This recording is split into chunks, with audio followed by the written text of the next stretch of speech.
now experience week 2 game previews, picks, survivor pool, although one of us not allowed to make any survivor picks anymore because he out.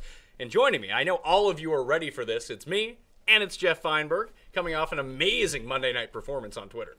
Oh, thank you. I was wondering where that was going. Hey, at least they covered. Sure. I don't tweet during games, and I think I deleted most of them. But because it's alone and dark at 1 a.m. on a Tuesday morning... Were you naked? No, not actually. You were not wearing Probably just in boxers, though. You weren't wearing a shirt in one of your periscopes. Yeah, I was getting hot.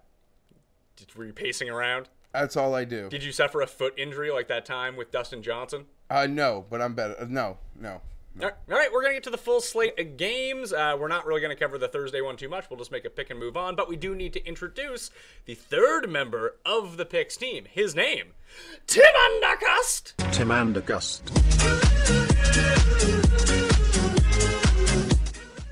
Not my name whatsoever. No. I heard it was your name. Hey, you won the picks last week. Yeah, to talk about cold comfort since my Superlock and my suicide pick went down the drains. All right, so let's recap week 1 for a second. The three of us did Superlocks. All three of us got Superlocks wrong. So I'm just picking up right where I left off last year. Turns out that I really should have just went with Minnesota, like my gut said. I got talked out of it. I couldn't do it. You went with Cincinnati. Yeah, that was a Tuesday disaster. This is why we're going to avoid that again. Yeah, this is why we're doing the picks on Thursday now. We have a bit more information. Is that what we're going to blame it on? Tuesday picks? That was a bad pick. Because I'll say this, come Sunday, it certainly wasn't the game. I had money on it, but it wasn't the game that I was the most deep on. But yeah, it didn't work out well for me either. And Tim, we went round of Cincinnati. They lost. We went round of San Francisco. They also lost. Tim, that was your survivor pick? No, the 49ers were not my survivor. No, you're super lock, sorry. Superlock. Yeah, and I knew at halftime that was down the drain. Unlike the Bolts, which had every chance to come back and get a backdoor, or the Browns, who have some offensive talent that can get a backdoor. San Francisco just didn't have anything. So I knew that was already had come to grief by, I said middle of the second quarter, halftime. All right, so in terms of Survivor, Geoff and I are through. You used the Bills. Yep. I used the Steelers. Tim, unfortunately, cursed the Texans, and they lost. So 17-0 last season in Survivor, out week 1 this season. Congratulations. Thank you. I appreciate it. I don't care. You can't take away 17-0, no matter what else happens. I don't know. This is pretty devastating. And how is his free money parlay?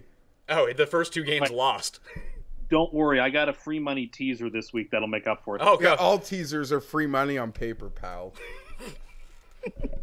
So for the picks last week, I went 7-8. Geoff went 7-8. The Hat, who is not here this week, so I have a coin. The coin is going to be making picks. Went 7-8. Tim actually won the week at 8-7. Okay, but we need to asterisk that because what is more, I feel like we've determined what will be more important is the Super 7 records. All right, so the Super 7 contest, which I talked about last week, got into full force. I went 3-3-1. You went 3-3-1. No one got the perfect 7. Someone went 6-0-1 because of the Chargers. No, I actually wish someone got the perfect 7. No, we don't want people to get the perfect 7. I wish the Chargers had won, therefore he'd gotten his perfect 7. Yeah, because we had it at 3.5 when we did the show. It was 3 in the contest. Tim, despite going 8-7 in his picks, went a tremendous 1-5-1 in Super 7. Yeah, it wasn't good. I tell you. All right, we're back on the horse this week. Well, you're working as a part of a team, right? I am working as a part of a team. I'm not going to blame the team members because some of the picks I made were bad. The only one that I really didn't like that the team made was the Giants. I knew the Cowboys were going to smash them, but they liked the Giants, so we went with the Giants. But I picked the Niners. I was wrong on that. I picked the Bengals.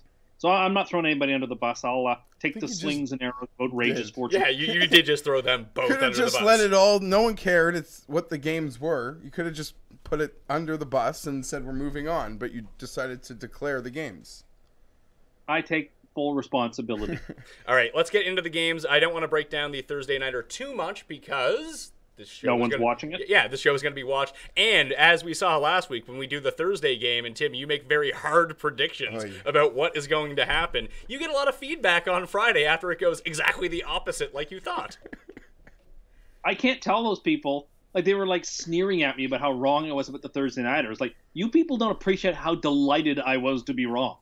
I've never been happier to get a pick wrong in my life. But you were like adamant that game would be over by halftime. Yes, I did. And you know what? If Gronkowski had held on to the ball, it probably would have been. That if it goes 14-0 Patriots there after the Chiefs had turned it over, I don't think the Chiefs come within 2 touchdowns of the game.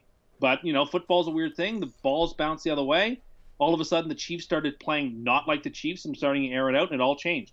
I'm delighted to have been wrong. Do you attribute the Chiefs' success on Thursday night to you not believing in them this year? I still don't believe in them. No, it's just that was like their Super Bowl, and they won it. Good for them, but I still don't believe in this team very much. All right, so quick picks for Thursday night. The spread is -6 for Cincinnati hosting Houston. I'm going to take Cincinnati and get back on the train. Blindly, I gotta take Cincinnati. Rookie quarterback, short week. Cincinnati O-line is atrocious, but it's the Bengals for me. No bet though. I will not. Last Thursday, I bet the game. Started off the week right. This is just a sit back, relax. Maybe if I'm greedy and I love action, I'll start a week with a natty teaser. But nothing else. I will say that when it comes down to it, I mean, the Cincinnati O-line didn't look good. The Texans O-line looked worse. And Dwayne Brown not back yet. The Cincinnati O-line was deplorable. Tim. Too many points. I'll take Houston, but I'm with you guys, and this is not a bet for me. All right, so the coin replacing the hat this week is taking, I will say it's heads for away, tails for home. It is heads for away. You're with the coin, Tim, with Houston. What's the most you ever lost on a coin toss? How much have you ever lost on a coin toss? I lost a bit. I lost $300 on a coin toss once. Maybe like 100 on like one of those degenerate Super Bowls when I was like in university. Oh no, I'm talking about like physically flipping a coin with someone for money. That's a little more savage. Costi, can you imagine? Not much more savage though, because it's still just a coin toss. Can you imagine who that person was that I was betting lots of money on coin tosses with? I can only imagine. Is that the same type of person that would drop bills? It would be a type of person who would drop bills or win a whole bunch of money at the casino, take the hundreds, and slap people with it. It was that night. Yeah, well, fun night. The coin got here the same way you did. All right, let's get right into the Sunday slate. Chicago and Tampa Bay. Of course, Tampa Bay is a 7-point favorite at home. Of course, they did not play last week, just like Miami. And I think you brought up the point right before the show, and it was the same point that I really wanted to make, which was every team coming off, the season last year all looked awful on offense, which is really strange because you think the offense would be up to snuff. I don't know if they've been practicing rigorously like over the past 7 days. I assume most of them were just fleeing from the hurricane, but I don't know. I don't have high hopes for Tampa or Miami this week, just with the way that everyone looked so poorly last week. I'll start this off by saying I have a hard lean to Chicago, and what you said is a big point.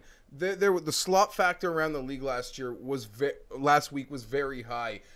If Tampa can survive the first half, I think they'd be in a great shape. And that'll even go for Miami because even, teams started to look a lot better in the second half, but some of them looked sloppy the whole way through. Chicago hung in there. They played really tough. You could argue they could have come away with the win.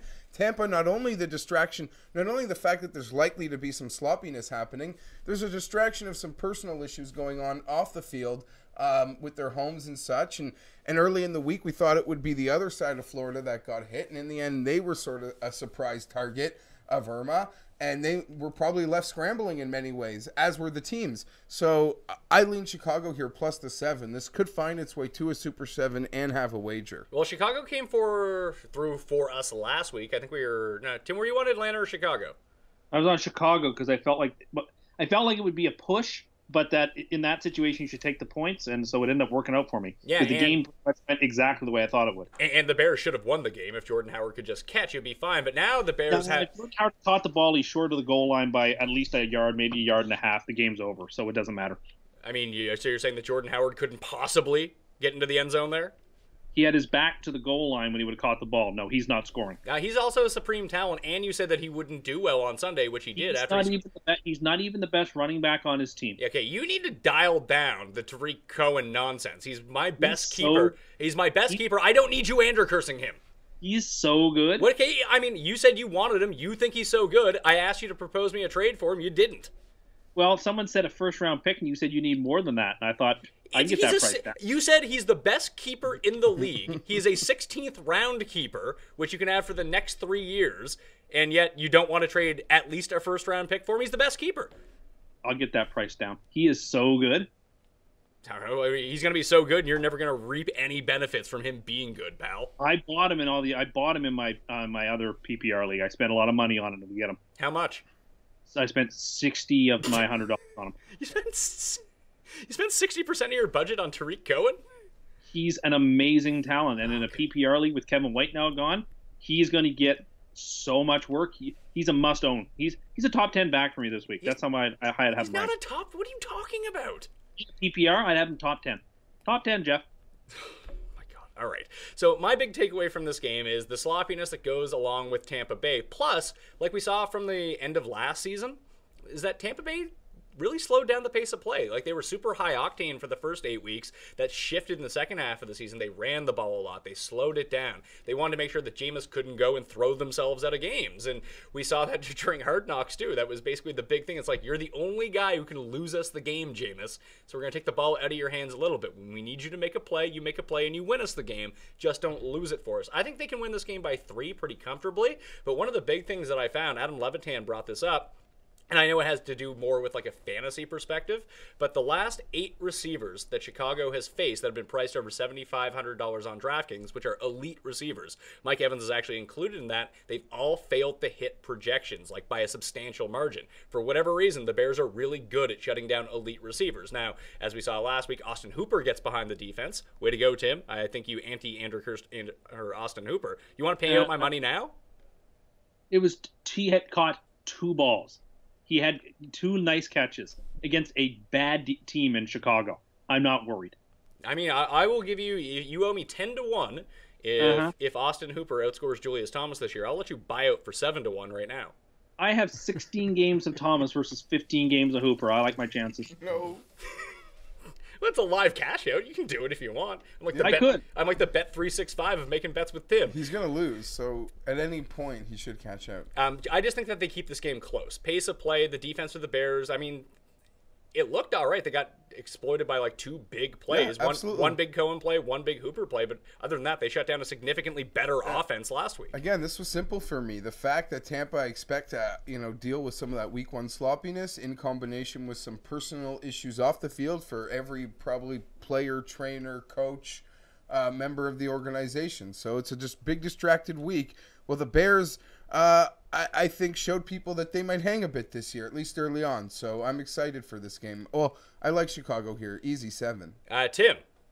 Yeah, I don't think Chicago can play well 2 weeks in a row, particularly going on the road. I like the Bucs big. The Bucs are going to be in our Super 7 for sure. I think they win it by 10+. I just think they're a significantly better team. I just think Chicago played great last week. I don't think they have it in them to play twice in a row that well. I think Chicago's going to be one of those teams that very rarely wins games, but they're going to be like that cheap cover team. So their ATS record. Yeah. That's all we care about here. Cleveland, too. Well, we'll see about Cleveland. Tails. So, Tim, you and the coin are in simpatico here. The coin is taking Tampa Bay as well. That's the way to play it. Arizona at Indy. Indy is getting 7 points at home. Do we know if Tolzien or Brissett is starting yet? Because I still haven't seen any information on it.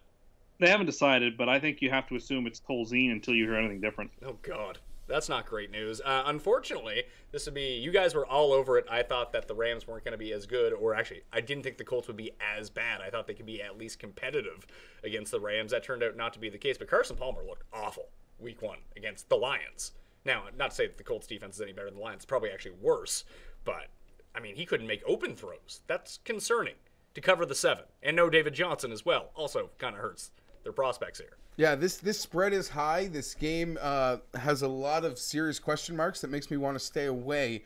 But when it comes to the Indianapolis Colts, Pat, I swear to you, think about it like this. How much luck comes into when you are the worst team in the league and the types of players that are available in that draft? And they were the worst team twice, and they got Peyton Manning and Andrew Luck. You know, and the Chiefs end up first overall, maybe a year in between, and they get Luke Joeckel or something. Just to Fisher, yeah. Eric Fisher, sorry, wrong guy. Point being, if the Colts weren't the luckiest team in the history of football, they would be the Cleveland Browns, the Buffalo Bills, the Chargers. I won't I won't put a city there. But they would be those teams. They would be in the laughingstock pile. But they're the luckiest team. Their owner's as big of a joke as those other owners, and their organization's as big of a joke as those other organizations. So you're not feeling Indy here, is what you're saying?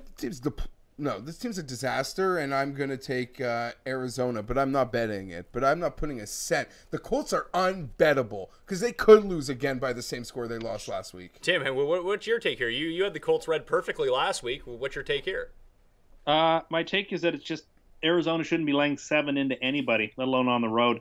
No David Johnson, Carson Palmer looked bad. Arizona's one of the teams I had high hopes for this week, and I know we're not supposed to react after 1 week, but I think it's actually quite fair to react about Arizona considering the circumstances and be very worried because of the injury to their best player and Palmer not looking good and the defense, yielding to a half-decent offense in Detroit, but by no means the best offense in football. It's just Arizona lost a spot game that they normally lose, 1 o'clock East Coast games. So I don't want to overreact, but I do agree. There were some really bad signs. Palmer, almost for an extended period of time there, going back to what we saw last year, does not look like himself. People were excited about where he would be maybe this year with an fabulously advertised workout regime. It doesn't seem like it's good. But again, the Indianapolis Colts are unbettable, period. I like the Colts. I like the 7. I don't know if I will bet them, but they're a big home dog, and I gotta eat those points. Yeah, it seems to me like this is going to be a game where the Colts do come out. I can't bite the bullet. I'll be taking Arizona as well. I just think that there are enough playmakers on their defense that might be just good enough to get to Scott Tolzien. Here's the thing. Even when the Colts had Andrew Luck, they did 2 things that always held them back that are very important to football. They don't protect their own quarterback, and they don't put any pressure on opposing teams' quarterbacks. They're that same team without Andrew Luck. But disaster grade. With Arizona without their queen on the chessboard, I think that we don't know what their offense is going to look You're right, and this is another East Coast.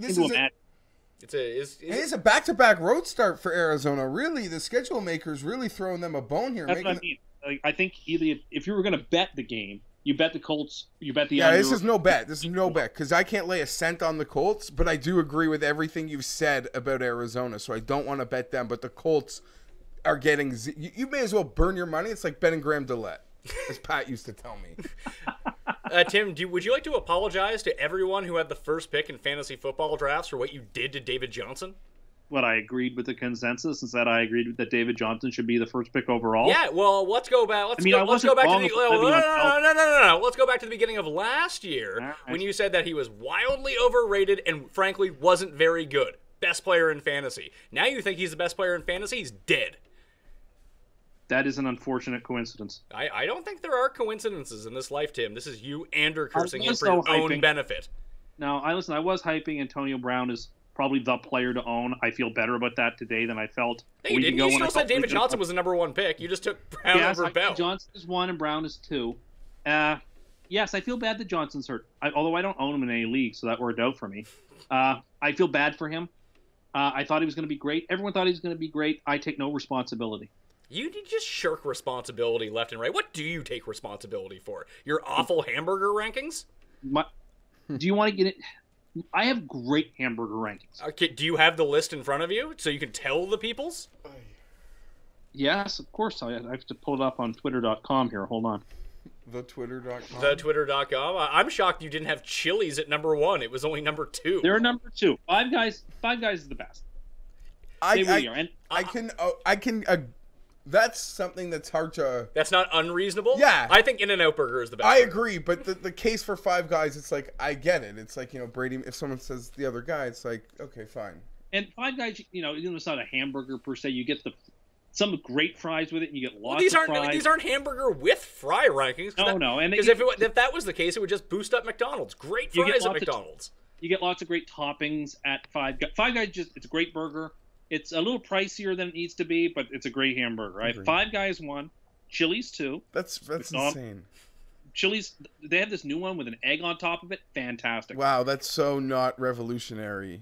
Yeah, well, and it's so played, and it shows up in a chain restaurant 4 years after it's been in cool, trendy burger spots. So good job. Good job. Not all of us can go to the bistros on Front Street in Toronto and enjoy things. Some of us are living a more humble existence. I apologize. McDonald's 3, Dairy Queen 4, Wendy's 5, A&W 6, Harvey 7, Carl's Jr. 8, The Keg, particularly those frozen ones you buy at Shoppers, 9, Burger King 10. How are you putting frozen burgers on this list? You got me into those. I got you into them because you asked me to pick up burgers on the way to your barbecue. I stopped in at the store, brought some frozen burgers over, and you fell in love with them. They were amazing, and you agreed that they were amazing. They're good burgers. I don't think they're making a best burgers list. I'll give Tim this. They It's just ranked did. high, and he probably took a lot of heat for this. The underratedness of just like a McDonald's burger. Wendy's has better burgers than McDonald's does. Agreed. I'm saying he's got it rated high, the Duke's burger, but it's. I'm one of those people that the genericness of it gets me every time. Then Tim was going on about like frozen White Castle burgers you make in the microwave. That's sickening. So they're awesome. With those like little bits of onion, it's revolting actually. So they're great. You fire a little mustard relish on them after you take them out of the microwave. They're fantastic. You've lost your mind. Okay. You earn the insane person label every single time. And Dairy Queen. I've never had a burger. Why would you go to Dairy Queen to get a burger?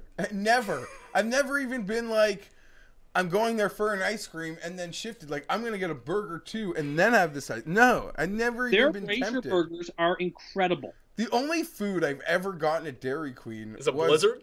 No, like real food was like pretzel sticks. I can't tell you the last time I've eaten at a Dairy Queen. So like that, like, and that was probably like 8 years ago. Is Dairy Queen even in business anymore? Oh Yeah, for it's sure. business. I see it every day. I Of course they're drive in by business. it. Don't go every day. Oh, okay. Any other burgers you want to give a special shout out to on that list, Tim? Well, I mean, those were the top 10. I mean, there are other ones like In-N-Out, which I just haven't been to, so we can't make the ranks. And I guess those are only chain burgers, right? There's no like independent burger stops. No. Because Why the hell- Burger Priest is really good. Burger Priest, Burger Shack, like Well, I mean, Shake Shack They were- burgers should they were probably be that on the good. list too. I'll tell you this: being in They were Toronto actually- they here, did change. the war, like the hamburger war that's gone on in this city, has been fantastic. As these places just try to make better burgers than the other place, and they keep popping up, and I'm the winner. Yeah, well, you know, if they And were that you're great- going to Dairy Queen for hamburgers. Yeah, well, if they were that great, Jeff, they'd be a popular chain. That's how things Get become out good. of here, man! This is capitalism at work. I'm sorry. You have The chains squeeze these guys out, dude. Also, you have the palate for food like a dead person does. I've got the palate of like a child though, so I'm like just above Tim because I'll eat like a child. My favorite foods now are the same as when I was like 8. If Chili's sold gruel, Tim would be all in. I love gruel; it's the best. Let me give you my gruel power rankings. Bet you it would be Crusty brand, not included. I don't think I've ever been to. I had a horrible experience at a Fridays once in San Diego, but never that left me shattered. But never, I don't think I've been to Chili's. I don't know. Oh well, you're depriving yourself. There's one in the outside of the GTA. You should go. It's great. No. Back to the games. Buffalo at Carolina -7. This is a Mike Tolbert revenge game, if nothing else. Carolina looked out of sorts, and they still won by a bunch. Hold on, they looked out of sorts. They did all their scoring once Buddy on San Francisco broke his leg. That's one of like the 2 difference makers that team actually has. Foster. Yeah, that was crushing. As someone They didn't even impress me. They beat up on a team. We were very silly for riding a San Francisco preseason wave that I got tricked into because they did look. I was sold. Yeah. Okay, I'll fall for it. Kyle Shanahan. Although I will say this, I think I laid it on all the first-time coaches last week, and it went pretty well. Shanahan lost, and Vance Joseph and Anthony Lynn playing head-to-head kind of makes that a null and void. McDermott, going back to Carolina, you talk Tolbert revenge game. This is the actual thing here. Way too familiar with the personnel. I think the Buffalo defense is good enough here. I wasn't sold on what I saw versus Carolina last week, even though the score looked nice. There's a lot of points. I think Buffalo can keep this within the touchdown. I guess the big thing with me is the Bills' defense gave up 12 points to the Jets, which seems embarrassing. Tim, your thoughts? No, it's I have not the Jets getting shut out this week, so you are probably right. A little embarrassing. No. We get a field goal. I mean, I assumed you watched all that game. You're like the watched way only too person much. on the planet who was watching the Jets game. The Bills looked 5% better than the Jets, and they won by 9 points. It was a game where Buffalo looked like they're never going to lose, but at the same point, they were incapable of pulling away. I know what you're saying about Carolina versus the Niners, that they only scored on I don't care. Buffalo's one of the 5 worst teams in football. 7 points is not enough points. The Panthers are at home. I don't know that I'm going to bet it, or it's certainly not going to have it in our Super 7. But I think the Panthers cover this number, so I think you got to lay the points here. This is probably a bet and a Super 7 for me with the Bills. You love the Bills that much? The coach going back in there, they'll play up for him. I think the defense is good enough to keep it within a number. I will give Tim. There was concern in that Jets-Bills game for me, having the Bills in the suicide. As me and my buddies joke, we got a nice little setup at my buddy's place, sort of TVs everywhere. But if the suicide game of choice ends up on the big screen late, that's bad news. That is you are what we call in problem. Problem. But so for a brief moment, the Bills were giving us a scare, but we'll continue to pick on the New York Jets in that theme. That's a tease. The coin once again trailing Tim, taking Carolina at home. I'm actually going to go with Carolina as well. I don't think the Bills are any good. Okay, well I'm in great shape because I have not been on the same side as Tim once yet. Well, last week it kind of flipped and flopped. We were really not on. You and I were more on the same page, and then we were all both against him, and it just evened itself out by the time it came down. But I think a lot of our Super 7 games were similar. All right, Cleveland and Baltimore minus 8.5 for Baltimore. You know who looked real good week 1? Baltimore's defense. Mm-hmm. Yes, but I don't know how much credit I want to get. Eric Weddle was a beast, and that's still an issue. Your boy? Yeah, that's still not cool. Remember how upset you were the time that he wouldn't go to halftime, so he had to watch his kids' dance recital or whatever it was? Well, it was this whole thing. There was a lot of bad blood there. Let's just move on. Props to Eric. He's playing his butt off in Baltimore. And hey, Danny Woodhead lasted 6 plays this season. Are you kidding me? Anyone surprised? Are you kidding me? No, I'm surprised. I'm not. Anyone who drafted him in fantasy. I draft him. Well, but you had to know he wasn't going to play. He's undraftable. He was amazing. He can't. The offense was going to be so focused on him so much this year. He can't play. I know. He should just retire. He really okay. Can't play. Okay, full marks. Cleveland-Pittsburgh was the best game of the week last year, in my opinion. Last week? At least on the Sunday at the 1 o'clock. It was boring as hell. I really liked. I watched so much of that Jacksonville game and just laughed at. Okay, sure, sent mean texts to Tim the entire time. Oh, Tim, you weren't ready for Saxonville. What did I say? College football all-stars, but we'll get to those guys. I like Cleveland a lot in this game. Really? Big Ben had some nice words to say. Even Roethlisberger said, you got to watch out for these. We'll get there when we get there. Antonio Brown is the only reason the Cleveland Browns didn't pull that upset last week. The only reason. He is the best player in football, and we can talk about it more when we talk about the Pittsburgh Steelers. But Baltimore beat up on a wounded. That Bengal offensive line is so bad. I'm underrated. I'll give them marks. They got the win, but I'm underrating all the props, and I'm going to go back to the well with the Browns and take these points confidently. Tim, I feel like you're confidently. They're part of my 4-team teaser. And Tim had a great. I don't know. He thinks the Browns are going to do a ton this year. I don't know what they're going to do win-loss wise. But you said it for the Bears. You expect them to be ATS darlings. This year, I think Cleveland gets to be an ATS darling until people figure out they'll compete because they're gonna. They're not going to win, but they'll compete. Tim, this is a part of your tease? Yeah, I'm a point of it. So what, 15 and a half here? Or what, 14? 15 and a half. It's a 7-point teaser. So yeah, 6. All right, so this is the first leg. This is the first 15 leg? 15 and a half. This is my first leg. All right. I like it, but it's a teaser. Anything on paper on a teaser in the NFL looks good. I'm taking Baltimore. Kaiser's going to look so trash against this defense. It's going to be hilarious. He's going to turn the ball over 8 times. No. Yeah. He's good. That team is good. That team should have beat Pittsburgh. They were the better team on Sunday, in my opinion. I don't know. I agree with Baltimore Tim. might be better than Pittsburgh.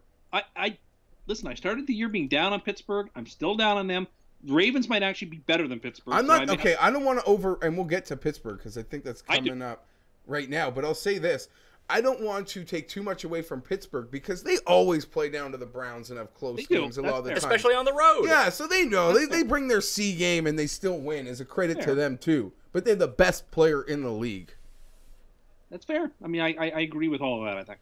I'm taking Baltimore. I think that defense is going to be too much to overcome. I think they can get into a bit of a sink here. They ran the ball pretty effectively last week, too, which would kind of surprising. Like when Buck Allen came into the game, they were just like, here you go. So what's that backfield look like now for the next 6-8 weeks? I think it's going to be still Terrence West around the goal line, and Buck Allen will Buck Allen's a really good receiver, although they didn't pass to him last week because they were up by so much. They never really had to pass. They just kept running. But if that's going to be the case, I think you're going to see Buck Allen on the field a lot. Like he might split carries, and if they're ever in a situation where they're losing, it's always going to be Buck Allen on the field. That would be my take on it, at least. That's what I wrote up in my waiver column.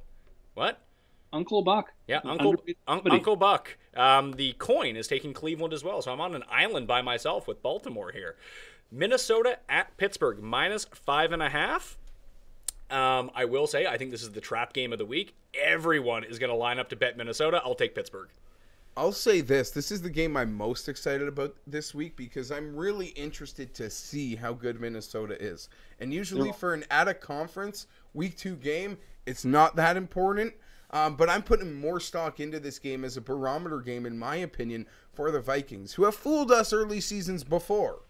Yeah, they're usually good for like 4 weeks, though. They threw the ball. Maybe this is more an indictment on the Saints. The Saints? You think? The amount of passes over 15 yards completed by the Vikings last week, I think, was more than all of last year, or close to. So, just absolutely insane. But I'm with you, Pat. Right now, I will take the Pittsburgh Steelers, but I don't know if this one wants money. But I'm very intrigued about this game. This will probably find its way into my Super 7 this week. But, Tim, I feel like I can read the tea leaves coming here, how in you are on the Vikings now, mainly because you're so out on the Steelers. I loved the Vikings before the season began. I love this team. I think they're the best team in their division. I think they're one of the best teams in their conference. Pittsburgh's not that great of a team. Pittsburgh went up against a beaten up, not great Cleveland team. It didn't look good. Ben looked old. AB stole the game. AB is probably the best player in football, or at least in the conversation for the best player. Bell should have dominated against the Browns defense, but he's not energized or interested in playing hard. He's trying not to get hurt, so I'm not surprised that he didn't in some senses. He's going to get nothing against the Vikings this week. I think that the Vikings win the game on the field, and I like them against the number. I think people are kind of overlooking the fact just because they're really paying attention to what they saw last week. The Vikings beat up on a crappy defense at home Monday night. It's a great spot. Yeah. Pittsburgh never plays well on the road. Maybe the Browns are a bit better than a lot of people thought. Now they're back at home. They're going to be fine. Exactly. Pittsburgh literally was that good college team, that Power 6 team that played like UL Monroe week 1 of the season. No, that's how I feel because they always take the Browns lightly, and they won. And they played a sloppy game, and they won. And this is their season opener with that slop fest out of the way. That's how I feel. I think Pittsburgh could be real dangerous. You're picking on Bell. The guy didn't do a camp. So you're right, and he's not interested in playing. It's a bad game, like Vikings front line. Like I'm not surprised if Bell is a bad game. I'm not expecting him to have a bad game, but I don't know. I'm excited to see how good this Vikings team can be. I'm excited to watch this game, but I don't agree with a lot of what you're saying. It's the game of the week, I think, in my opinion. But I just don't think Pittsburgh's that great. I don't know how they're going to score unless Brown has 15 catches for 150 he's the best player in football. But the more they put the ball in the air, I think the Vikings are going to hawk 1 or 2 balls that Ben overthrows. Right. I don't know how they score enough points to win, and that's why I got to take the Vikes. All right, I'm in on Pittsburgh. I'm thinking about maybe super locking this one in with how confident Tim is on the other side here. Yeah, the Vikes are going to be in our Super 7, I'm pretty sure. All right, well, let's get to the next game. New England at New Orleans. Who did the coin like? What? Who did the coin like? Oh, the coin like Pittsburgh. Ooh. New England at New Orleans is the highest over-under of the week. I think it's 56.5 right now. I think the under is probably the play on that. But I agree. I don't know how the Saints are going to score enough to get it over. Yeah, 6.5 is the spread, plus 6.5. So home dogs with the Saints. I guess the one case you could make for the Saints offense is that they got stuck into a situation early in that game against the Vikings that the Vikings, A, have a good defense, and then B, knew exactly what they were going to do over and over and over again, so they could really lock in. The Patriots defense looked abysmal, and it doesn't look like Hightower's going to be back. He's not practicing yet. I expect them to give up some points, but it would be the Patriots offense that kind of concerns me here. It was that how well the Vikings move the ball? Yeah, they just seemed out of sorts. It was weird.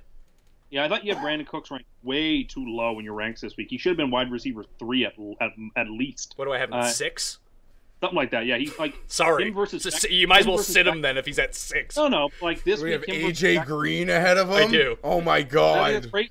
I think that's crazy. Him and Beckham have no chance to be better than Cooks. Yeah, this they week. have no chance. Would you like to make that bet that either AJ Green or Odell Beckham Here's the thing, outscore though. Brandon Cooks? The Cooks touchdown this week feels very, very real. Well, Cooks should have had 2 touchdowns on the Thursday nighter. He's got pass interfered with twice, and they just ended up as Gillisley touchdowns.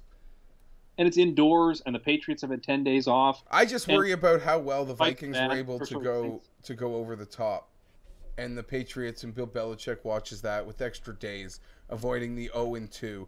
This is a game that I don't want to bet because I'm worried that the Saints. There's so much backdoor here. Even if it is like even if the Patriots are up 17, I'm not fully confident that I'm going to get that spread win. But for this and for betting sake.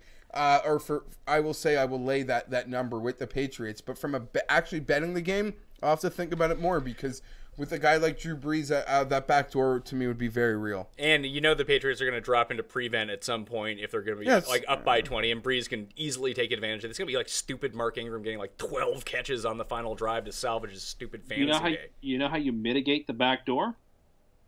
By making them the second leg of my teaser. Oh, okay. So New England +1. New England +1. So you're. I don't know if you're doing this on purpose to make sure that the Patriots lose every game, but I mean, it's finally working for you. Now, I don't know what the rest of your teaser has, but I would argue you might have been better off going with the 6-point teaser so far because you'd had 14.5 and the pick'em. No, you'll see where I'm going. Okay, with this. fair. The big thing here is that I think that the Patriots are going to generate a lot of bets, and I think the Patriots probably win the game, maybe 4 or 5 points. I mean, they could definitely blow them out, but I'm kind of with you. Although you're taking the Patriots, I'm going to take the Saints as home dogs at 6.5, just to see if the Patriots aren't fully functional on offense yet, to the way that we would expect them to be. That maybe they're still a few weeks away of really hitting that top gear, and if there is backdoor potential, and the 6.5 really has me intrigued. Why isn't it +7? Why is it 6.5? It's enticing people. It's enticing people to bet on the Patriots. Well, because here's the thing: there's so many blind factors that make you just want to blindly bet the Patriots. One, they lost, so like Bill Belichick on a rebound, Belichick Brady rebound seems so likely. 2, they lost with extra rest. 3, the team they're playing looked horrible on Monday night, short week. So there's a lot of like just blind betting factors, and then you put in that it's the Patriots, and it's like, oh, okay, that's where I am. So Tim, on the 6.5, are you taking New England? No, it's 6 on Bet365 right now, and I'm gonna lay the 6. Okay, if it was 6.5, which we were betting on. Nope, I'd lay the 6.5. I'd lay 7. I'd lay 7.5. I'd lay 8. I think the Patriots are gonna win pretty comfortably. All right, so you're taking New England then. Yeah, I just don't see this. I just don't see them starting 0-2, and I think they're gonna ambush them. So that's what I look at. I mean, they don't need to start 0-2 and not cover the spread. I just don't think. I think if they're going to cover, I think they're going to cover big. I just don't see the Patriots playing a nip and tuck game with them. I think they're going to win pretty comfortably. All right, Philly and KC. KC dealing with the loss of Eric Berry. It looks like Roby's going to be done for a while for the Eagles too, thus allowing Tyreek Hill to run everywhere on them. 2 good special teams as well. Teams. That's weird. It's 5.5 for Kansas City at home. I mean, these are 2 teams that people are really pumping up right now. I mean, Carson Wentz, he's basically Ben Roethlisberger with the way that he played, but that the Redskins team did not look good, man. Like I told you. Yeah, and the Eagles D got that late score. I still don't really know what to make of Kansas City, but Tim, where are you going with this game to start? Yeah, I like the Eagles. It's too many. I think this is a bit of overreaction. This game would have been probably -3.5 at Thursday night. Not happened. -5.5 is a bit. You're paying a bit of a public tax to bet the Chiefs. I think. The Eagles look good. The Eagles went into a divisional opponent and took care of business. They're a very good team. I don't think the Chiefs can open up and just throw the ball deep twice in a row. And if they try it against Philly, I think that they will come to grief in a way the Patriots couldn't cause problems.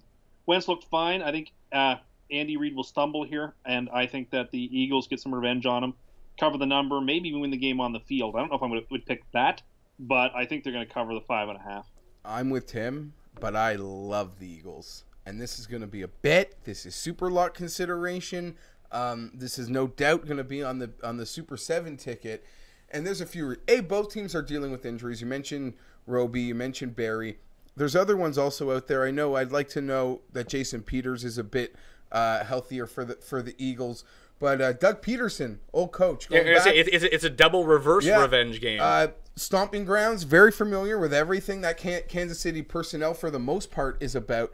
And let's not forget, the Kansas City Chiefs don't get to spend 7 days hearing about how good they were. They get to spend 10, 11 days hearing about they're the greatest thing since sliced bread. And I love the Philadelphia Eagles here. I'm taking KC here. I think that Philly is somewhat overrated. They played what turned out to be a not very good Washington team and didn't even really wax them. They were the only... All right, also, Kansas City home openers, they suck. Yeah, that's usually Monday night home openers. No, they lost to the Titans a couple years ago. The Bills a couple years ago. The Bills. And then last year, my beloveds went in there, beat the tar out of them, and then with like 30 seconds left in the first half, Keenan Allen tears his ACL, and we come out at halftime like we just went to a funeral because of Ellen, no leader, and we got killed.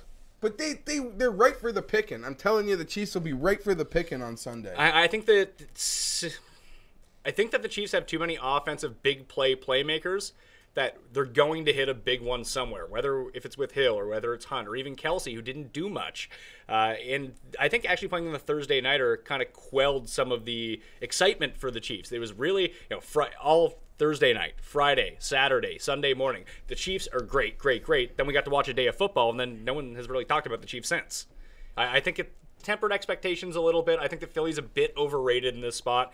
I like the Chiefs. I was wrong on the Eagles because when we did this record last week, I said Washington, but when it came time to actually put money down, the Eagles really did come through for me. The coin will be taking Kansas City, and the coin took New England, by the way, in the past game. If people want to find all of our picks, I'll have a cheat sheet up on my Facebook page, facebook.com/thepme, if you want to go check that out. Here we go, Tim. Here's a fun game for you. Tennessee versus your least favorite team in football, Saxonville. Yeah, what a fraud team this is. How dare they call it Saxonville? Yeah, they're so cool. Now, what is this, a high school team celebrating its victory? College football all-stars. Yeah, that's a very good way to compare them. Look, they played very well in Houston. Can't take it from them because they didn't have Blake Bortles do. People were going on and on about how great Leonard Fournette is. He had to carry the ball 1,000,000 times to get to where he was. He's not that good. Tennessee is not going to allow him to. Tennessee stopped a much better running back than him last week from getting over 100 yards, and Marshawn Lynch on 18 carries. No. This is a game the Titans come out. People think, well, the Titans lost by 10 at home. Maybe we overrated them. Jacksonville is the hot commodity. Tennessee wins the game by like 20 points, and then we realize, oh yeah, the Jaguars are complete frauds because they lost their only good pass-catching option on offense, and their quarterback is either 31st or 32nd in the league. And the Titans are only laying 1.5. Free money. Take the Titans. Free money. So they're going to be a part of your teaser as well? Oh, yeah. So Tennessee... We'll get that up to 8. Well, it wouldn't be up to 8. No, they're favored by 1.5. It's 5.5 then? Or 6? 8.5. Or, yeah, 5.5. Sorry, yeah, move it down. Yeah, 5.5. So plus 5.5? Yeah, this line keeps moving. Yeah, this line might keep moving, but I don't care. Even at 2.5, I'll still be on the Tennessee Titans. Tim said a lot of things. I think Jacksonville's fine. I think that they're a team that don't sleep on them, and their defense is nasty, and you decide to trust Tom Savage, and that's your own freaking problem. I agree. That being said, the Titans were favored by almost a field goal by the time it went off versus a team that people think can represent the American Football Conference in the Super Bowl next year. And now they're playing Jacksonville, who everyone saw looked amazing. There's a bit of a revenge factor here in the sense that the Jags knocked Tennessee out of the playoffs last year, even though their playoff hopes were slim, and tore Mariota's ACL. I think the Titans come back in a big way. This is no doubt money. This is no doubt Super 7. And this would be a hammer if not for two things. One, this is probably going to be one of the bigger public sides of the week, the Titans, because I don't think people are silly as this line seems to think that they might be. And Tim calling it free money just makes me go maybe half the units that I was maybe planning on smashing Les Titans with. You know who's one of those silly people who's taken the Jags? Pat Mayo. I came into the season, I predicted the Jags would win the division and Tennessee wouldn't be good. If people are going to stick to what they thought coming into the season, I'm going to stick to what I thought coming into the season. I think Tennessee is overrated. I think Jacksonville's defense is going to be all over them. And even, let's say they shut down the run. The key to, like we said against the Raiders, the key to victory for the Titans would be smash DeMarco Murray, smash Derrick Henry, and they couldn't do that. I don't know if they're going to be able to do that against Jacksonville. Plus, if they try to throw the ball against the Jags, that's not going to turn out well for them. Yeah, I'm not too worried. I'm more worried than Tim is because I would never call an NFL game free money. But he does it for like 8 games a week. And I see your point, but I don't know. I think Tennessee in the bounce back. Jacksonville also, let's not forget, they're dealing with also hurricane distractions as well because Jacksonville got hit pretty hard. A lot of flooding. And Jacksonville. Also, to the point of Jacksonville. You wait for some text this week, Tim. Also, all throughout the game. But Jacksonville, like Tampa, I think was a bit more of a surprise victim of how hard they got hit. So they weren't ready like, say, the Miami Dolphins were, who didn't get hit as hard as I guess they would have thought. All right, the coin is taking Tennessee in this game. So let's move on to Miami at, Geoff, your Los Angeles Chargers. Chargers. Just call them the Chargers. The Chargers. Yeah. I love the Chargers in this game. Start. I mean, they're playing Miami, who's going from east to west. Now, They've been out there all week. Yeah, they've been out there all week. I don't Exactly. care. Now, here's the thing, though. Short week. This is what I want to say. The Dolphins have not been practicing extra. They really didn't get any practices until this week. So it's not, even though they got there last week, how do I put this? They were pretty much, they did no work on what was their bye week. Okay. Is my point. The Chargers lost that game last week because of conservative early play calling, because when Melvin was going off, how they didn't find a way to do some more play action or get Phillip going really bothered me, especially with the new coach, because it was way too much. Cornerback could have held on to the ball, too, for a pick six. That would have helped. Yeah, that was a changing play early, Casey Hayward, but you watch this Charger team. If you watch that game, I did. No one got hurt, and you see the talent there. So you see we're gonna do some things to some people. Yeah, and Melvin Ingram, Joey Bosa, that might be the best duo in football. I talked about it being the best duo in football, but maybe a lot of people watched it. I can only lean one way here. Although I will say this. Is this line saying the Chargers are a pure 4.5-point favorite? Because home field advantage should be worth 0. Yeah, I suppose that's true. I just think they're a better team, and I think it all stems from the defense. Like, what did the Dolphins want to do? They want to run the ball with the Jai. Let's say that doesn't work right out of the hop. That means you're going to have Devontae Parker and Kenny Stills on the outside being basically shut down the entire time. Brett and Hayward. And it's the right sort of quarterback to not care about that and just chuck it up anyway. I think the defense wins this game for the Chargers. I want Bosa to put a helmet through his back. No, listen, we all love Smokin' Jay. Smokin' Jay is the official mascot of the Pat Mayo experience. Loves Sigs, just like Tim and I. But he's just not going to fare well into this situation. The Chargers organization, the Chargers players, and the National Football League are very nervous as to what sort of crowd and reaction awaits on Sunday. I got no freaking clue. Tim? All I know is it'll be my first experience with DAZN. And they better respect me, or they're in trouble. That's my Dolphin impression. I like the fish. I like the fish. I think they're going to win the game on the field. I think they're the better team, even though I like the Chargers quite a bit. I think the fish are just a better team. Their defense is fine. Their offense is so like the Swiss Army knife. The Chargers are just incapable of shutting all those tools down. The extra bye week may actually be good for the Dolphins, only because it gives Cutler, who came in a little late, an extra week to sort of. I just said they didn't get any work in last week. Yeah, but it gave Cutler an extra week to understand the playbook and understand the concepts a little bit better. He knows the concepts. It's his book from Chicago. Also, Cutler don't give a fuck. It's a silver lining. Cutler got to go to Hollywood for 4 extra days. LA is coming off the super short week. The Dolphins have been out there for a week, so the time change, if anything, is probably advantageous to the Dolphins, not the Chargers. I think the fish win. I think the fish win the game on the field. I just think that Jay Cutler is going to be – he's not going to be forced into stupid situations, but he's going to try to take advantage of stupid situations. It's going to cost them. I'll say this about the Chargers D. They ain't going to be pitching no shutouts. No. But there's going to be weeks where just do insane things. This is it. The like, you're an insane person. They're going to be doing insane things. Like, yeah, the Broncos are not a good offense, and Trevor Siemian is a one overall quarterback at best, and they scored 24. Yes, and I'll tell exactly how it happened. It was week 1, and the Chargers, for about the third quarter there, they were suffering from some altitude and exhaustion. And I'll tell you what, it cost them a bit. Between the altitude and exhaustion and some early play calling, I think cost the Chargers a game. But they came out of it healthy, and this is as long as the Chargers remain a healthy team, I can't wait to win so much money on them. The big thing here for Miami, the key to their game sloppy early, too, because they didn't play last week. On Miami's side, if they can just feed Jarvis Landry, I mean, it was very clear that's where you beat the Chargers. It's not on the outside. And if they're going to bring Ingram and Bosa both to kill the quarterback every single time, the linebackers just in the middle, there's no one there. Benny Fowler scored 2 touchdowns. Sounds like a Julius Thomas sort of game. I mean, he needs to have a pretty big game here to catch up to Austin Hooper. Oh, and I'll say this. You disrespect Hunter Henry like that again, we're going to have a problem. Throw him the freaking ball. Yeah, get him on the field, maybe? He is a star. And I'm ashamed.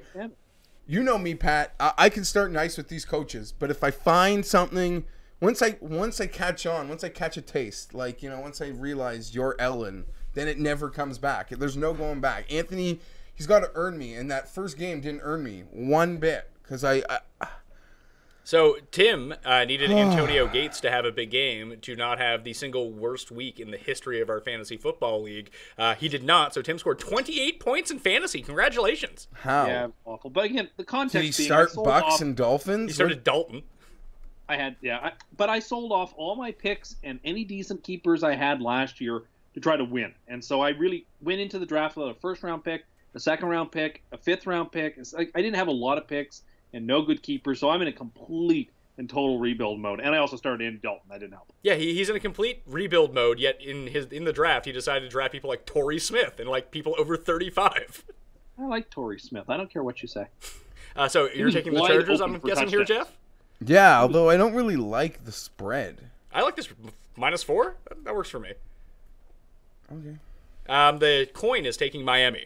Oh, Tim, here's a fun one. Your Jets are traveling to the West Coast to take on the Raiders. The Raiders are 13.5-point favorites.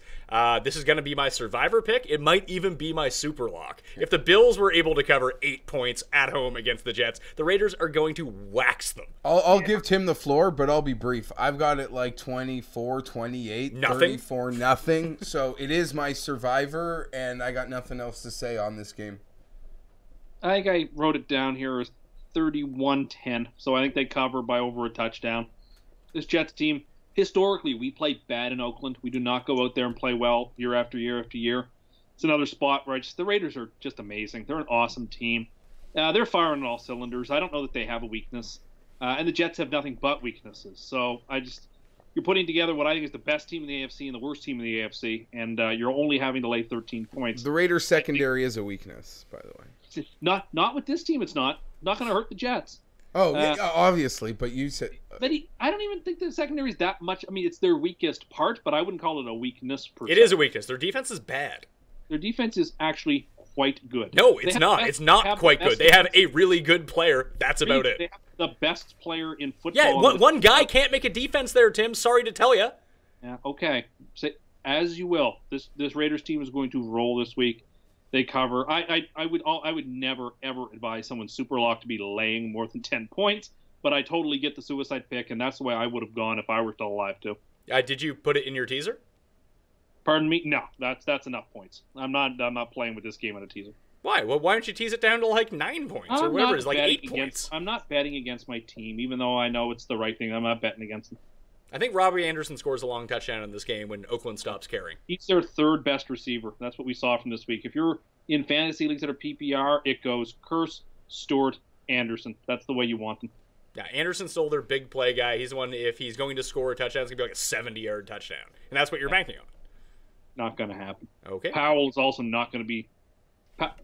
Unfortunately, Powell is not going to be the PPR star we thought he was going to be. I mean, he did have 5 catches last week. Powell was fine, and they didn't get him involved until late into the second quarter, mainly because Buffalo sucked so much that game was somewhat competitive, and they actually were able to use Matt Forte. Once they get down by 14 after 2 minutes in this game, it's going to be a lot of Bilal Powell. We'll see. I'm worried. Okay. I really hope this is not the game Christian comes in. I don't want him starting here or playing in this game. But, well, wasn't there a hilarious game, was it last season or the year before, that Geno had to play against the Raiders? It was in Oakland, yes, and it was and that was the year we missed the playoffs by a game. We went 10-6. Dallas at Denver. Denver is a 2-point favorite at home. I like the way that... 2-point favorite. What's that? Dallas is the 2-point favorite on the road. They're a 2-point dog at home, sorry. So I don't know what to make of either one of these two teams. Was Dallas as good as they looked, or were the Giants just bad without Beckham? And was Denver as good as they looked through 3 quarters until they just imploded in the 4th? Like, Denver's home field advantage is as good as advertised, and I wish we were getting more. I'm sort of hoping that the public just loves everything they saw from Dallas. And if you got 3 with Denver, I would love it. But even on the 2, I'm gonna lean Denver. 3, it's a bet though. Tim? I like the Cowboys. I think the Cowboys were the most, other than the Chiefs last week and the Rams, the Cowboys were the 3rd most impressive team in football last week. They blew and destroyed a team that they lost to twice last season when they were amazing. I know they didn't have Beckham, but you know what? Beckham wasn't scoring enough points or making enough of a difference to keep them in that game. That game on the scoreboard was closer than it looked in real life. The Cowboys are the class of the NFC, and they looked it last week, and they are going to win the game by 6 or 7, and I like them to cover. So I like the Cowboys. I'm just going to jump on the points at home here. I don't know what to really make of it. It's not going to be a bet for me. It's not going to make my Super 7. So when I'm confused about a game, I will always kind of side with the home dog if need be. But I think there was a big stat. I think it was you who tweeted it out, or someone tweeted it at you. Maybe it was Warren Sharp who put it out, about Denver the first 2 weeks of the season playing at home. They basically cover or push every single time. I recall tweeting something like that during the game, looking for like solace, like this was just a bad spot being sent there week 1. Like I said, I think altitude and exhaustion really got to the Chargers at certain points, and it sounds right, but I'm on Denver, and I'm thinking this line goes up. Yeah, if it goes up to 3, I'll bet it. I don't know if it'll get to 3.5, but getting 3.5 at home with Denver is pretty spicy. Tim, would that change your mind on it? No, I mean, you could argue just buy the half point, I suppose, if you wanted them that badly. I'm not in the business of buying half points. I'm not a coward. I like Dallas to win the game on the field, so no, I like Dallas. Okay. San Francisco at Seattle, -14 Seattle. At home last week against Carolina, who has a worse defense than Seattle does. They would not have covered this number. And now they're on the road at Seattle. I know Seattle has like some wonky games every single year, but like, Tim, can you give me a reason, or Geoff, can you give me a reason to take the +14 with the Niners? I can't. I actually feel the same way about the Jets-Oakland game as I do this one. I don't even know what to talk about. I have it like 28-3. Tim? I mean, I can make the case. I'm not going to pick them, but I'll make the case for the Niners. A, it's a divisional game. That is a ton of points in a divisional game. B, Seattle's offense looked really putrid against Green Bay, who historically does not have the best defense in the NFL. Seattle did not move that. The only good drive Seattle had all game really was at the end of the first half when Green Bay sort of let them off the hook to get a drive started. Seattle looked okay. Russell Wilson might be the worst offensive line in football. So even the Niners might be able to get to him a couple of times, force some mistakes. So they won't be able to run the ball. I mean, so you could see this game finishing 17-3 and you get a push. You could see it being 16-6 and you get a loss. Like that wouldn't shock me whatsoever. I will lay the points with the Seahawks, but I will not be betting it. I will not be touching it. One thing that I will give Tim credit for is I do think the rest of the NFC in particular snickered, seeing how that Seattle O-line really looks like it's in real trouble. And I guess that's what happens when 2-3 years ago you trade your best offensive lineman for a tight end. Yeah, that was really. That's sort of where it all started. A tight end they barely used. That's all. That's sort of all where it began. So good job. So are you taking Seattle? I think it's like 28-3. I just feel much the same how the Raiders are going to take care of it. The coin is on the same side of us on this one. It's the first one. No, we have 2 games so far that we've all agreed on, and they're the 2 biggest spreads, and we're laying the points in all of them. But I wouldn't be betting this Seattle game. And if it got up to once it gets past 14, it can run up to 15 or 16. Then I could justify taking the Niners. But it's a divisional game and it's a lot of points. So beware. I could see this being another very popular suicide pick. Between this one and the Oakland game, you want Oakland. Washington at the LA Rams. The Rams are 2.5-point favorites at home here, coming off the big win. People are believing in the Rams a little bit, especially Tim. I'm not. I'll take Washington. They beat up on might be the worst, most embarrassing team in football, but I think Washington is just I think it's a bad spot, so I'm going to go back to the well with the Rams here. Yeah, I think it's a bad spot for the Redskins. I don't expect October, November, December to go maybe as well for the Rams as early season is going, but right now I'll stay. Yeah, Rams, Redskins all time the last few years. The Rams give them fits and starts year in, year out. Washington did not look good at home. Now they got to go to the West Coast to play. The Rams are not as good as they looked last week. We should be under no false illusions. But I thought they were going to start 3-0. I think they were going to win 6 or 7 games. I think you would have to you have all your work ahead of you to prove they're not going to be a 6 or 7 win team. They're obviously going to be pretty decent. They could be like last year's Vikings. They get to a hot start and then completely wilt down the stretch. That wouldn't shock me either. I think if this game was being played in November, it would be Rams by 6 or 7. So I think you're getting value just laying the 2.5 here. Certainly under a field goal, you're getting the value. You take the Rams. I think the Rams win the game. I just think that going up against like a real NFL defense is going to make Jared Goff look a bit more like Jared Goff again. And a capable quarterback. Maybe. I think you're right. I mean, they're not going to win by 40 points, but I need them to win by 3. And I just don't think Washington's that great, and I don't trust them going across the country to play in the heat against the Rams. And I just think the Rams win it. Also, is Todd Gurley Trent Richardson? No, Gurley's okay. Is he okay? Because he didn't look okay again. He was fine. They got him going in the pass game a little bit. He was fine. He wasn't even fine. He averaged like 2.8 yards a carry against the worst defense in football. Yeah, okay, whatever. I don't care. He'll be fine. So you don't care what he does? You just want to say that he's good? I think he'll be better this game. I think that was just one game. The game got out of hand real early, and I don't know. It's hard to. I'm not going to make any judgments on him in one game. Talk to me in 4 weeks. But you've already made your judgment on the Rams that they're good. And no, I thought that they're good. That they're better than you thought they were. They're not. No, they're exactly as bad as I thought they were going to be. We're going to see it this week when the offense scores like 6 points. No, they're going to win this week. Then they have the 49ers on a short week. They're going to win that game. They're going to start 3-0. 49ers probably better. You don't believe that either. I do. No, you actually don't. What are you telling me what I believe and don't believe? You're the one who's the insane person. You're the insane person. No, that's not true. That's not what the graphic says. The graphic doesn't say that. The graphic says insane person. That was an old graphic. The new graphic says Tribune of the People. Geoff, you can see the graphic. What does it say? Insane person. Green Bay at Atlanta, Sunday night game. Oh, for reference, the hat sided with me and picked Washington. This is a game. Atlanta, what do you have the Atlanta spread at right now? It's been shifting between -2.5 and -3 all week. Currently 3. Currently 3, so Atlanta -3 at home against Green Bay. I would think that the public is going to hammer Green Bay in this game.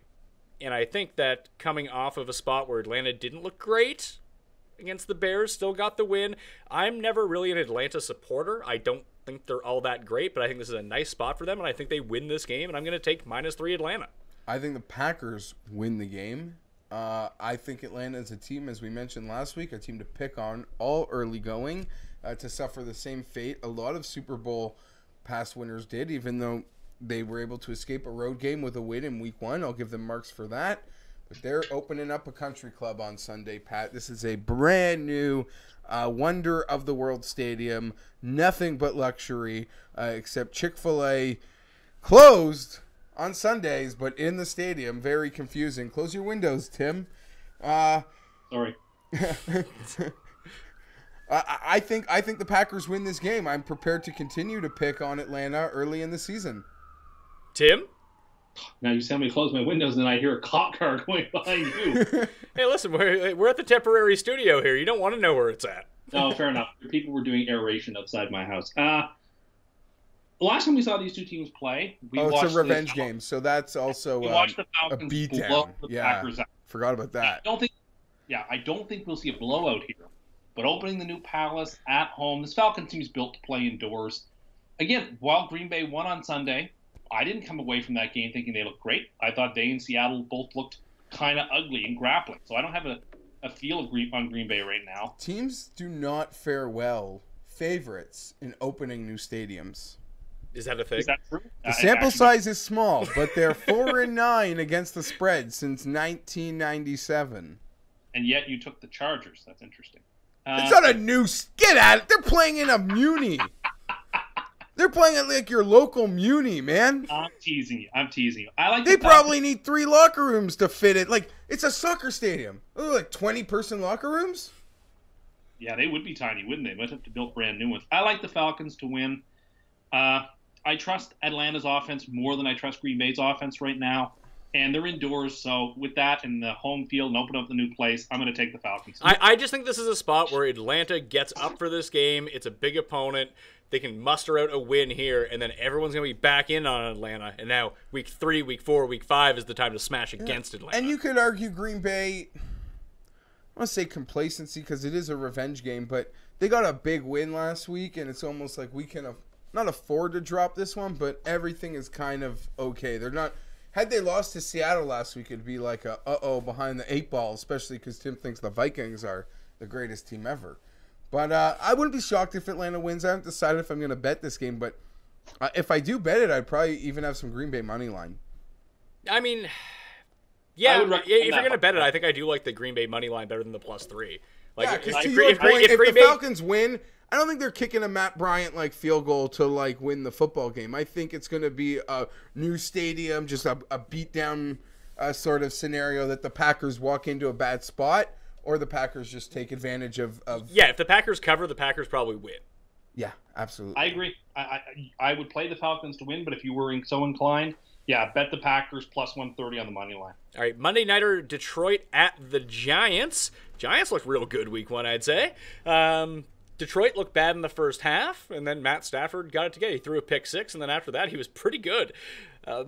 It's going to be more of a difficult task for Stafford this week because they were able to use Golladay. They threw the touchdown to Marvin Jones, and this week on the outside against the Giants, that it's going to be really tough. This should be a big Theo Riddick week, I think. They're going to get the running back out of the backfield. That should be able to work a little bit for them. I think Golden Tate's going to eat a little bit over the middle, but not long plays. I don't know if they're going to be able to sustain an offense. I just don't know where the Giants' offense is at right now. Like with Beckham back, which we expect, he's still questionable, but he almost played last week. Give him a full 8 days since the Sunday Nighter, and he's probably good. But I don't know. Do you have a lean here?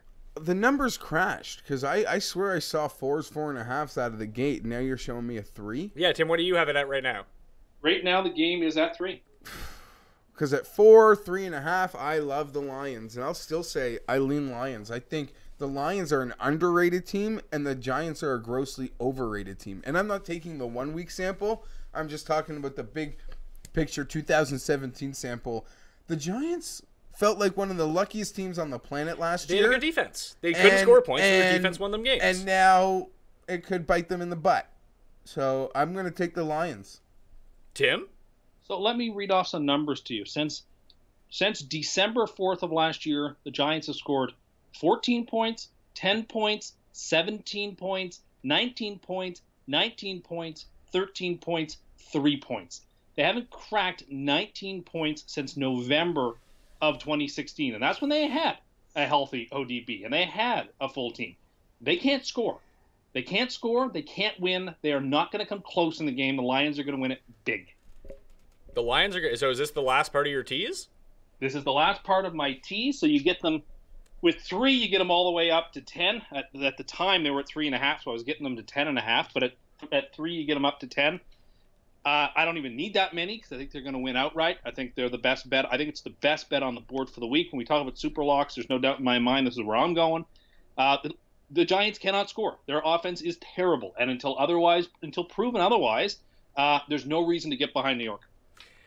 I mean, I think I agree with most of that. I'm going to take the Giants at home. I think they can win by more than 3 here. I think their defense is going to make the Lions' offense not look great. And I don't think that the Lions' offense is very good anyway. And with Beckham coming back in another week, I mean, clearly Brandon Marshall was not either knowing the playbook or he just wasn't on the same page or something. Now they've had they get a week to fix that. They clearly game planned almost up until Sunday as if he was playing. It seemed like they were didn't try. Clearly they had no game plan without him. Yeah. Throw it to Evan Ingram. Not going to work out. They're not good. Their defense is good. I don't care. They're not a good team. They'll be in tough to win 8 games. All right. I mean, yeah, you were very anti-Giants to begin the season. I believe I picked them to win the division, so that's not looking so good for me. I think their defense is good enough to help them win this game by more than 3 points. And clearly, if the line has moved from -4.5 to -3, that people are pounding Detroit. And I think it's going to be hilarious when the first 3 legs of your free money tease hit, and then this one loses. Oh yeah. I'll just say this as a gambler. I don't like your strategy. I say you come in and you cash out on Sunday and then just hammer the Lions on Monday, especially if it's your super lock. Sort of pussyfooting around than taking your super lock plus 10. You can do both. You can both bet them against the money line and have them on your it's free money, so why not have it on the teaser too?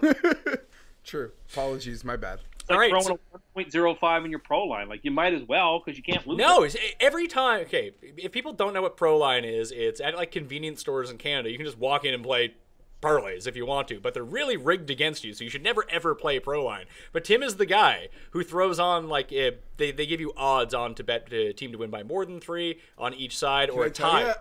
My good buddy, he only bets pro. Like, he likes stupid. $20 ticket, he won $800. He had the Jaguars to win by 4 or more, the Raiders to win by 4 or more, and the Ravens to win by 4 or more. 3 dogs on reverse spreads. That's pretty good. Normally, you don't win. Yeah, of course, he never wins. So he knows that, but it was funny. But the big thing is, Tim will, like, if you have, like, the Patriots against, like, the Bills 5 years ago or whatever, like, you would literally basically get there's no incentive to put the Patriots on your ticket because it doesn't pay enough. It's like 1.05 on your dollar. Well, like, you also think there's public lines in Vegas. There's public lines in Toronto, and that the good teams and, like, the locally popular teams are always shaded horribly. Yeah, but Tim's the one who throws on the 1.05. He's like, oh, it's free money, and then loses his pro line ticket because of it. I hate those people. It doesn't get you anything. It's not worth the ad. But it's free money. What's the worst that can happen? happen? How has that worked out for you in the past? There was one time it was such free money, Philly against the Vikings, that the Metrodome imploded. They had to play the game on a Tuesday, and Joe Webb came in and beat the Eagles. It wasn't my fault that the dome collapsed on me, like an hour after I bought the ticket. Hey, you said that game was free money. It wasn't. I wouldn't have bet it if I knew that the stadium was going to collapse and they were going to play on a Tuesday. Hey, what happened to your free money parlay last week? A money line parlay worked out well. You're already 0-1 after going 0-17 last year on free money parlays. What a shame that the Chiefs cost me that thing on Thursday. That was so crushing. I was so sad. Didn't it lose 3 ways? Yeah, but then the Texans lost too. Yeah, well. All right. I'm not here to talk about the past. Survivor picks of the week. Do you want to bet a Subway sandwich on the Charger game? Sure, yeah, I'm in.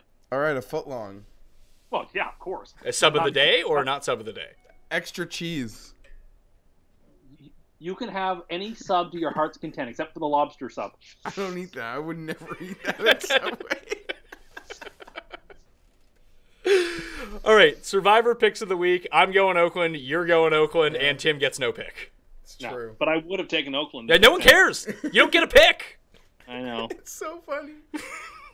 Yeah, laugh it up. Ha ha ha ha ha. Sounds like you're laughing. You're just having a yuck fest over there. Can I ask you a question? How quickly into that game last week did you know you were toast? Because right away, right? No. Well, I was concerned, but then Watson took them down the first drive of the second half. No. I was on a text thread with him. You're like, still no chance the Jags win this game.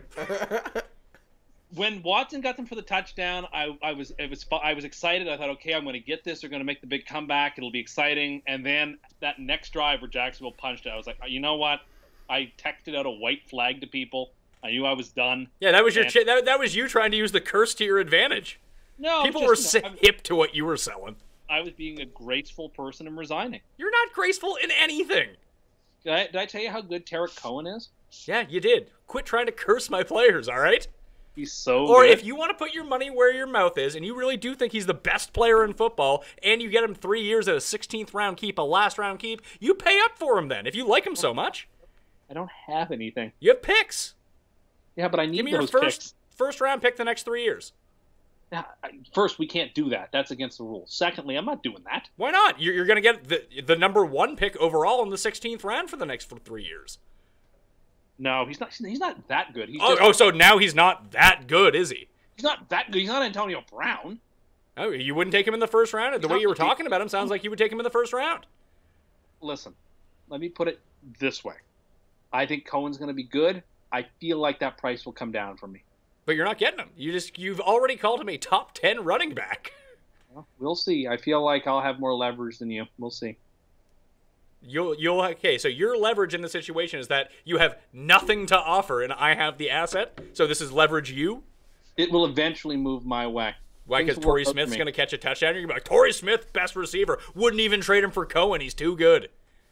This guy is good. He's like the opposite of those millennials who have to buy goldfish in their hotel rooms. Oh, I would like a nice. It's like when people get those like therapy dogs. Just a nice Yeah. therapy fish. I'll tell you this: to keep you alone company. at 1 a.m. on Tuesday morning, I could have used a goldfish. Yeah, of course. You people are all millennials. You love these things. You're the youngest one of the three of us. Yeah, which allows me to then fairly criticize from within. No, you're a millennial. You just want stuff now, all the time, and you want it done your way. You're by far the most millennial of any one of us. That's not true. I'm not riding around on a unicycle, combing my mustache with a broom. We don't know what you're up to. You got a lot of free time on your hands. I am making and compiling lists. Are you going to release a book of your lists? I should.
Tim and August.